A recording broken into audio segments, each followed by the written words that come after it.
जय श्री राधे कृष्ण दोस्तों। आज हम आपको सुनाएंगे श्रीमद् भागवत गीता के कुछ प्रश्न जो हम सभी से जीवन से संबंधित है। प्रश्न। महाराज जी, अर्जुन को शंका थी कि युद्ध करेंगे तो इतने लोग मरेंगे कि स्त्रियां दूषित हो जाएंगी, लोग वर्ण संकर हो जाएंगे, जिससे सनातन धर्म नष्ट हो जाएगा। किंतु श्री कृष्ण ने गीता में कहीं भी इस शंका का समाधान नहीं किया कि वर्ण संकर क्या है, कैसे होता है। उत्तर। श्री कृष्ण ने अर्जुन की प्रत्येक शंका का समाधान कर दिया था। शस्त्र संचालन की तैयारी के समय अर्जुन ने श्री कृष्ण से कहा, अच्युत, मेरे रथ को दोनों सेनाओं के बीच में खड़ा कर दीजिए, जिससे मैं इन युद्ध की इच्छा वालों को भली प्रकार देख लूं कि मुझे किन किन के साथ युद्ध करना उचित है। श्री कृष्ण ने रथ को दोनों सेनाओं के बीच में खड़ा किया तो अर्जुन ने उस 18 अक्षौहिणी जन समुदाय में अपने ही परिवार को खड़ा पाया। वहां अर्जुन ने अपने पिता के भाइयों को, पितामहों को, आचार्यों को, मामाओं को, भाइयों को, पुत्रों को, पौत्रों को, मित्रों को, श्वशुर तथा सुहृदों को देखा। इस गणना में कुल 10 शब्द आए हैं, जिसमें अपना परिवार, ननिहाल का परिवार, ससुराल का परिवार, सुहृद और गुरुजन ही थे। 18 अक्षौहिणी लगभग 6.5 अरब के करीब होता है। एक गणना के अनुसार 40 लाख के समकक्ष होता है। इतने जनसमूह में अर्जुन को केवल अपना सुहृद, संबंधी, रिश्तेदार और परिवार दिखाई पड़ा, अन्य कोई नहीं।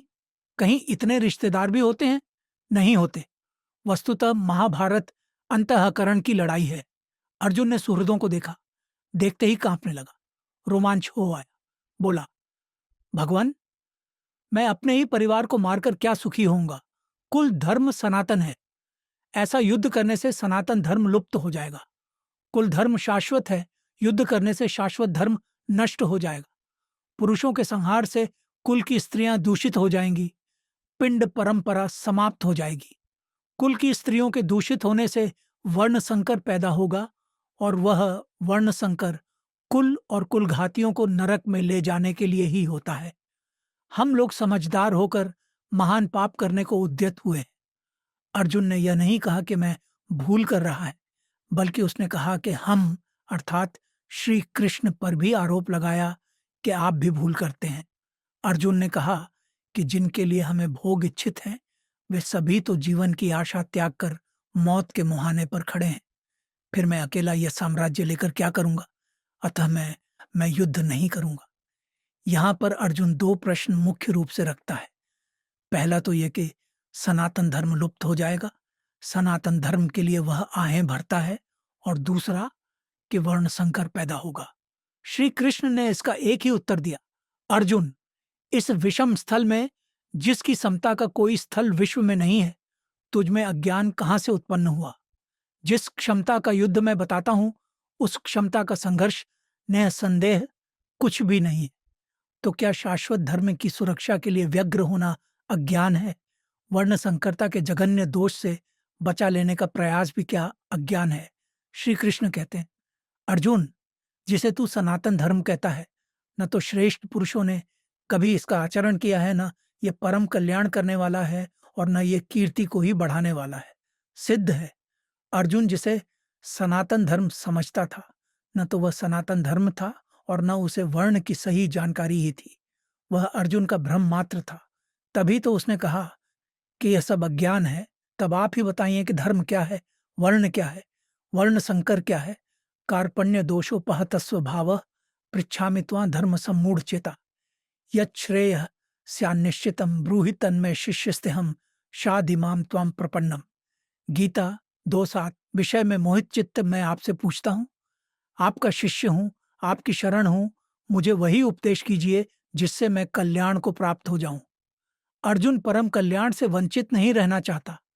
श्री कृष्ण ने पहले तो सनातन धर्म की व्याख्या की, तदनंतर वर्ण संकर पर प्रकाश डाला। अब आइए वर्ण संकर पर विचार किया जाए। तीसरे अध्याय में श्री कृष्ण कहते हैं, अर्जुन, इस कर्म को किए बिना न तो कोई उस परम नैष्कर्म्य स्थिति को प्राप्त कर सका है और न भविष्य में कोई प्राप्त कर सकेगा। कर्म ही इस मानव जीवन की सफलता है, किंतु जो पुरुष आत्मा में ही रत, आत्मा में ही तृप्त तथा आत्मा में ही संतुष्ट है, उसके लिए कर्म करने से न तो कोई लाभ है और न छोड़ देने से कोई हानि ही है। सिद्ध है कि कर्म उस आत्मा तक पहुंचाता है जिसके पश्चात फिर कर्म की आवश्यकता नहीं रह जाती। पहले भी इस कर्म को किए बिना न तो कोई पाया है और न भविष्य में कोई पा सकेगा। कर्म ही उसकी प्राप्ति का एकमात्र माध्यम है। यही मानव तन की सार्थकता है। पार्थ, मुझे भी तीनों लोकों में कोई कर्तव्य शेष नहीं है तथा प्राप्त होने योग्य किंचित वस्तु भी अब प्राप्त नहीं है। फिर भी मैं कर्म में बरतता हूं। यदि मैं सावधान होकर कर्म में न बरतूं तो यह सब लोक भ्रष्ट हो जाए और मैं वर्ण संकर का कर्ता कहाँ जाऊं। गीता की दृष्टि में कर्म का तात्पर्य आराधना ही है, जिससे आराध्य प्रसन्न होते हैं, जिससे आत्मा का साक्षात्कार होता है, जो संसार बंधन से सदा सदा के लिए मुक्ति दिलाता है। स्त्रियों के दूषित होने से वर्ण संकर का होना तो सुना गया, किंतु यहाँ श्री कृष्ण एक नई बात कहते हैं कि स्वरूप में स्थित महापुरुष यदि चिंतन कर्म को नहीं करता तो सब लोग वर्ण संकर हो जाएंगे। वस्तुतः इस जीवात्मा का शुद्ध वर्ण परमात्मा है। पूरा सुनने के लिए बहुत बहुत धन्यवाद। मिलते हैं अगली वीडियो में। जब तक के लिए राधे कृष्णा।